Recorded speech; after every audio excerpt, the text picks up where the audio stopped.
ఈరోజు మన గడ్డం వంశీ గారు యువ నాయకుడు, మంచి అందరినీ కలుపుకోపోయే గుణం ఉంది.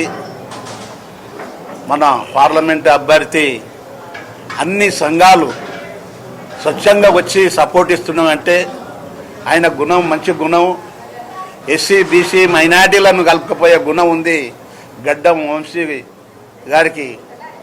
అదేవిధంగా మన మంచి మెజారిటీతోటి గెలిపించి పార్లమెంటుకు దోలాలని అన్ని సంఘాల నాయకులు, ఎస్సీ బీసీ మైనారిటీ సంఘాలు అందరూ స్వచ్ఛంగా వచ్చి సపోర్ట్ ఇస్తున్నారంటే ఇంకా ముందుకు పోవాలి.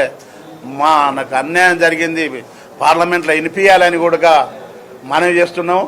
అదేవిధంగా కేంద్ర ప్రభుత్వం చాలా దుర్మార్గమైన ప్రభుత్వం. ఎందుకంటే 400 సీట్లు వస్తే రాజ్యాంగానే మారుతా అన్నట్టుంది.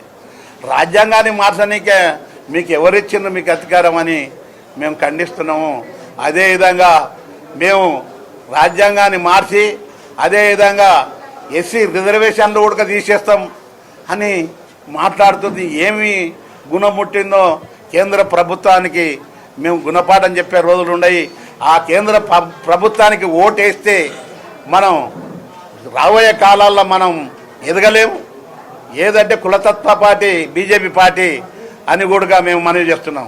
అదేవిధంగా రేవంత్ రెడ్డి గారు వచ్చిన కానుంటే అయినా ఎస్సీ బీసీలకు కూడా corporation, BC corporation, SC corporation, ఉపకులాల కార్పొరేషన్, బుడియ జంగాల కార్పొరేషన్లు, అన్ని కార్పొరేషన్లు నేను పెట్టి న్యాయం చేస్తా అని మన రేవంత్ రెడ్డి గారు చెప్పిన ఘనత రేవంత్ రెడ్డి గారు అని కూడా మనం చేస్తున్నాను.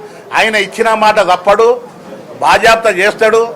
అందుగురించే కాంగ్రెస్ పార్టీకి ఓటేసి గెలిపియాలని అన్ని సంఘాల నాయకులు, ఎస్సీ బీసీ మైనార్టీలు అందరం కూడుకొని మేము పెద్ద ఎత్తున తిరుగుతున్నాం. అందుగురించేనే మేము ఏది ఇక్కడ చూడు, ఇక్కడ ఎన్ని చూస్తున్నాం, మాలమానాడు కాదు, అన్ని ఎస్సీ బీసీ మైనార్టీలను కలుపుకొని పోయిన గుణం మన వంశీకృష్ణ గారికి ఉంది.